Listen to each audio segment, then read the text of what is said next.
Afinal, o que será que acontece depois da morte? Eu vou te mostrar tudo baseado na palavra de Deus, eu vou te mostrar o que Jesus disse e eu tenho certeza que tudo vai ficar mais claro a partir de agora e isso vai mudar a sua maneira de se relacionar com Deus. Amém? Então, antes de começarmos, eu quero pedir que você já deixe o seu like, se inscreva no meu canal e ative o sininho para você ser avisado pelo YouTube sempre que eu colocar um vídeo novo. Eu não sei se você sabe, mas todos os dias, às 6 horas da manhã, às 3 horas da tarde e às 8 horas da noite, eu tenho colocado uma mensagem de fé e orado pela sua vida. Então continue comigo, tá bom? Então vamos começar com essa dúvida de hoje. Eu sei que quando a gente chega para as pessoas e a gente pergunta para elas o que acontece depois da morte, muitas delas elas respondem mais ou menos assim: ué, mas como que eu vou saber? Ninguém nunca voltou para contar, não é verdade? Mas quando a gente olha para a Bíblia, a gente vê que existe sim alguém que foi e voltou. Esse alguém é Jesus. E por causa disso, o que Jesus disse que vai vir depois da morte é uma fonte segura de informação e nós podemos confiar. A Bíblia mostra o testemunho de centenas de pessoas que estiveram com Jesus depois que ele ressuscitou dentre os mortos e apareceu para muita gente nos 40 dias em que ele ficou aqui na terra, entre a ressurreição e o momento em que ele subiu aos céus. Eu vou deixar aqui no vídeo as referências da Bíblia, tá bom? Então vamos lá. Em primeiro lugar, é importante nós lembrarmos a causa da morte. O que gerou a morte? Porque eu não sei se você sabe, mas o homem e a mulher, eles não foram feitos para morrer. Deus não criou Adão e Eva e toda a humanidade para morrer. Isso tudo é consequência do pecado. O pecado que foi gerado a partir de Adão e Eva, ele fez com que houvesse uma barreira, uma separação entre o homem e Deus. O homem no início ele foi feito para ter comunhão com Deus, mas ele desobedeceu ao Senhor e ele virou as costas. E depois de Adão e Eva, tudo tem sido dessa mesma forma. E como resultado, o homem se separou de Deus, que é a fonte da vida, não é verdade? Então a morte é uma consequência da nossa desobediência, porque não adianta nós culparmos Adão e Eva somente. Nós também desobedecemos a Deus. E pelo fato de sermos pecadores, todos nós estamos sujeitos a morrer e com certeza não tem como escapar disso. Um dia a morte vai bater na nossa porta. Tem pessoas que dizem: a única certeza que nós temos nessa vida é a morte. Mas eu vou te mostrar que nós podemos ter a certeza da ressurreição e isso é algo que Jesus prometeu e eu vou falar disso mais pra frente, tá bom? As pessoas sempre têm muitas respostas diferentes sobre o que vai acontecer depois da morte.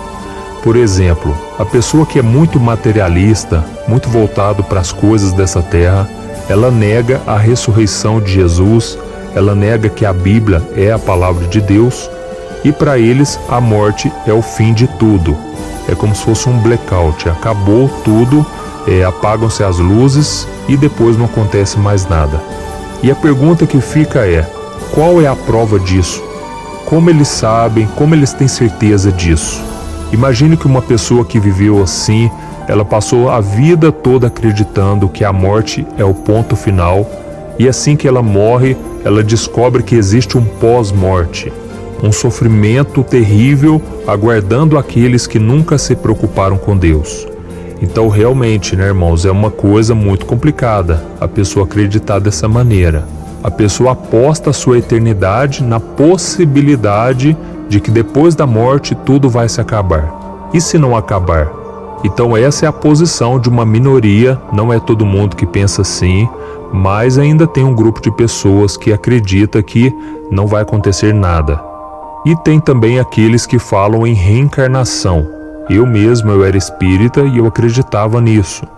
E para essas pessoas, depois da morte, o espírito fica vagando pela terra ou ele fica transitando por outros mundos espirituais até ele receber a oportunidade de voltar em uma forma material. Eles acreditam que eles vão viver uma nova vida, com uma nova identidade, sem se lembrar da existência anterior. sem se lembrar do que aconteceu nas vidas passadas, e isso, lógico, pode ser revelado através de um médium, através de alguém que tem alguma visão espiritual e consegue ver que na vida passada ela era assim, era daquele jeito, mas eu não acredito nessa teoria que se tornou muito popular, muito conhecida, principalmente pelos escritos de Allan Kardec. Só que quando lemos a Bíblia, a palavra de Deus, vemos que não tem como você concordar com essa ideia de reencarnação, porque ela não combina com os ensinamentos de Jesus. Não existe na Bíblia nenhuma menção a essa segunda chance que o ser humano vai receber. Pelo contrário, quando a palavra de Deus fala sobre a morte, ela fala que é um ponto final na existência nessa terra, e depois disso vai vir o juízo final. Então, para o bem ou para o mal, não tem nenhuma perspectiva de nós voltarmos para este mundo. E além disso, tem mais uma questão. Se nós pudéssemos sempre reencarnar, obedecendo a um ciclo, em que a gente vai, a gente volta, por que será então que Jesus teria que morrer na cruz por nós? A Bíblia toda deixa claro que Jesus ele morreu na cruz para nos salvar, ou seja, para nos livrar da morte, da condenação eterna, do juízo justo que os nossos pecados merecem, não é verdade? Então isso seria desnecessário se o que viesse após a morte fosse a reencarnação. E tem um outro tipo de pessoa que acredita que a alma, depois da morte, ela entra em um estado de sono. Isso é muito comum as pessoas pensarem assim.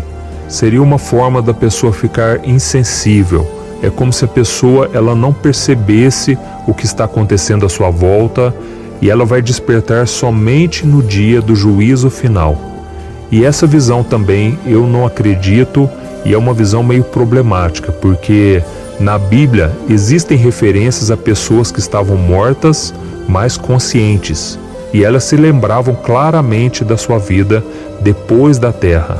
E um exemplo disso é daquela parábola que Jesus contou do rico e do Lázaro. E esses dois homens tinham consciência do que eles tinham passado aqui nesse mundo, nessa terra.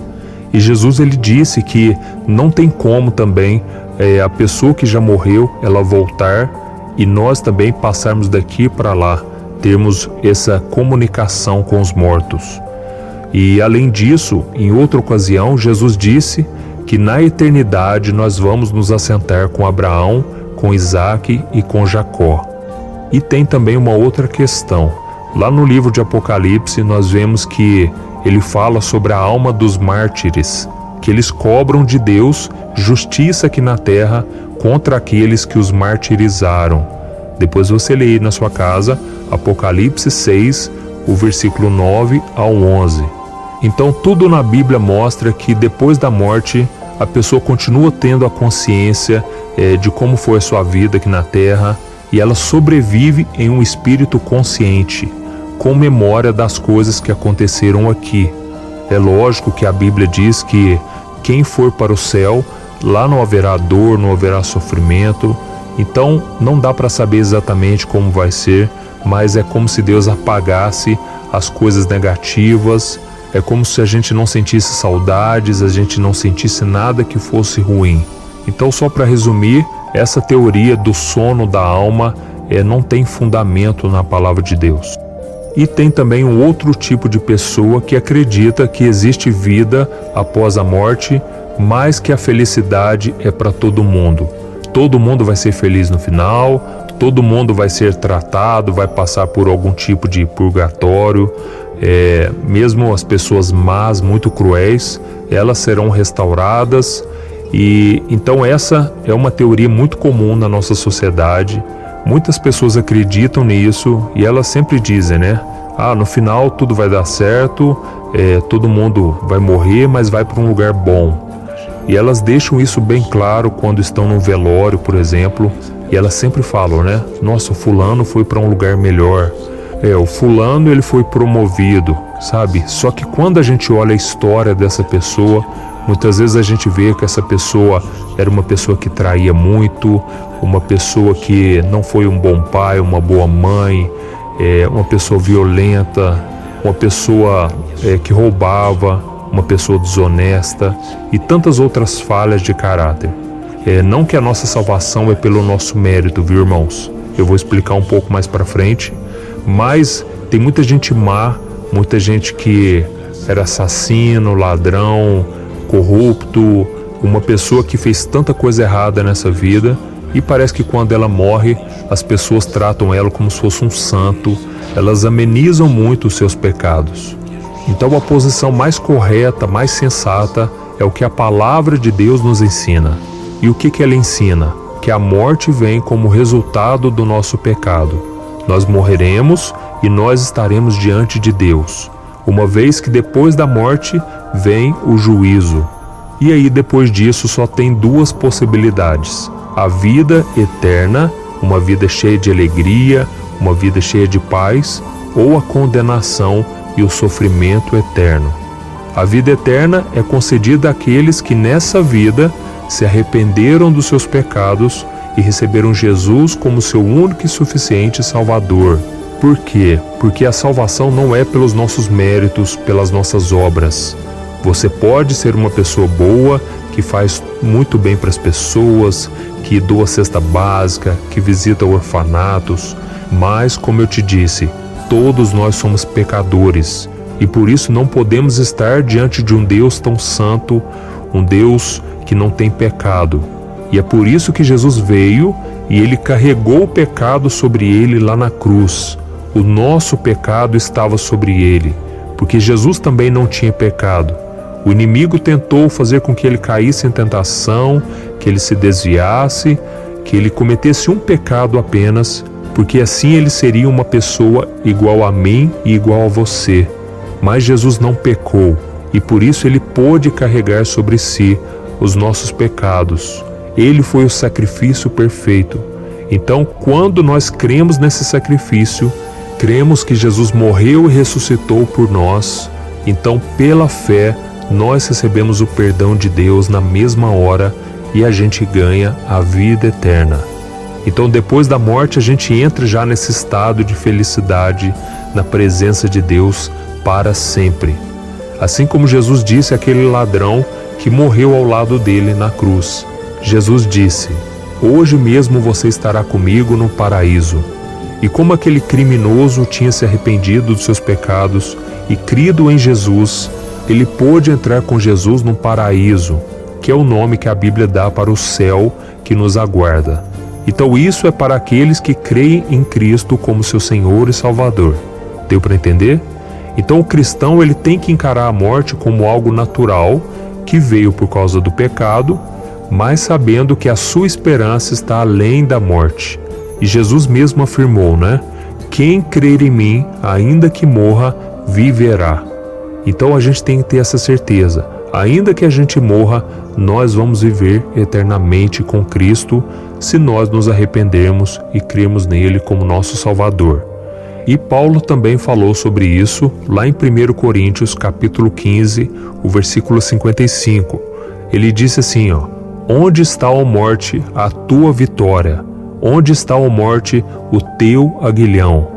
Por que ele disse isso? Porque a ressurreição tirou o poder da morte sobre a raça humana.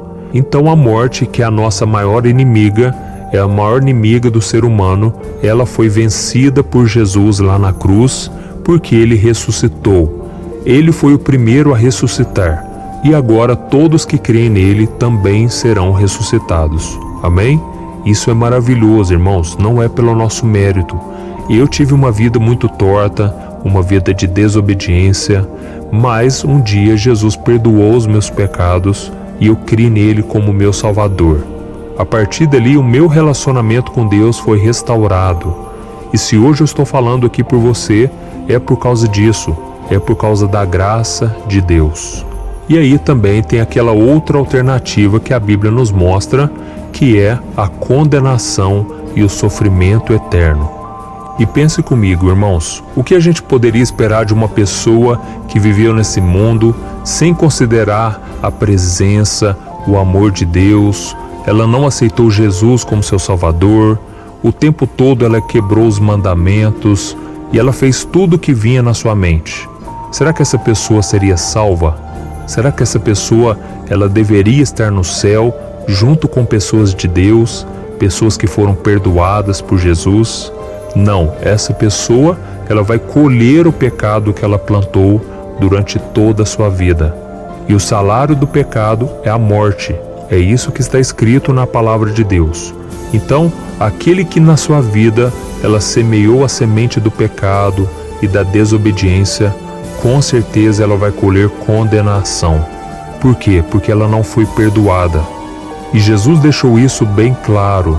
Não existe uma outra vida, não existe uma segunda chance. Nós temos que buscar ao Senhor no dia que se chama hoje. Nós temos que buscar a Deus enquanto há tempo. Então, eu quero fazer uma oração por você agora. Eu quero oferecer para você a mesma oportunidade que eu recebi há muitos anos atrás. A oportunidade de entregar a vida para Jesus. Você que reconhece nesse momento que pelos seus méritos, pelo seu esforço, você não consegue ser uma pessoa que vive sem pecado. Eu tenho certeza que todos nós somos pecadores, mas o que Jesus espera é que você reconheça isso, porque Ele mesmo disse: eu não vim para os sãos, eu vim para os doentes, eu vim para salvar pecadores. Então que você possa reconhecer o seu pecado e pedir que Jesus te perdoe, porque, irmãos, essa vida é muito passageira, essa vida não nos garante nada. Nós precisamos estar firmados em Cristo. Eu tenho certeza que se você se arrepender e convidar Ele para entrar na sua vida, Ele vai entrar. E a partir de agora você deverá então andar nos caminhos do Senhor, seguir os passos de Jesus. Amém? Então eu quero orar por você, se você puder, feche os seus olhos e vamos orar. Senhor, meu Deus e meu Pai, eu quero te agradecer por esse momento especial em que ouvimos a Tua palavra e nós chegamos à conclusão, meu Pai, que nós não podemos nos salvar. Por isso eu te peço perdão, Senhor. Em nome de Jesus, me perdoe, Pai, por todos os meus erros, por todas as minhas falhas, a minha desobediência. Senhor, eu reconheço que eu não consigo receber a salvação e eu também não posso comprá-la. E eu reconheço que não existe uma outra chance. Eu tenho que me arrepender agora. Por isso, meu Pai, eu te peço perdão por todos os meus pecados e eu confesso com a minha boca que Jesus é o Senhor. Eu creio em Ti, Jesus, como meu único Salvador. Jesus, perdoa os meus pecados, escreve o meu nome no livro da vida e eu quero andar contigo todos os dias a partir de hoje. Me ajude, Senhor, a vencer o mal, a vencer o pecado, a vencer o diabo e este mundo. Eu quero estar contigo para sempre, até aquele dia em que me encontrarei com o Senhor para sempre. Senhor, em nome de Jesus que eu oro e te agradeço. Amém. Glória a Deus. Meus irmãos, se vocês oraram com fé, se você orou pela primeira vez entregando a sua vida para Jesus, eu quero te dizer que Jesus te perdoou e Jesus te salvou. E agora você tem que andar com Ele todos os dias. Você tem que entender que não é uma religião, é um relacionamento que você vai começar com o Senhor dia após dia e você vai aprender cada vez mais qual é a vontade dEle. E agora você tem que renunciar à sua vida, o seu pecado, para fazer a vontade de Deus. E pode ter certeza, é a melhor decisão que você toma. Amém? Pode ter certeza, a sua vida não vai ser fácil, porque você vai lutar contra as coisas desse mundo. Você vai nadar contra a maré, mas vai valer a pena, porque Jesus mesmo disse: aquele que crê em mim, ainda que morra, viverá. Amém? Deus te abençoe, um grande abraço e até o próximo vídeo.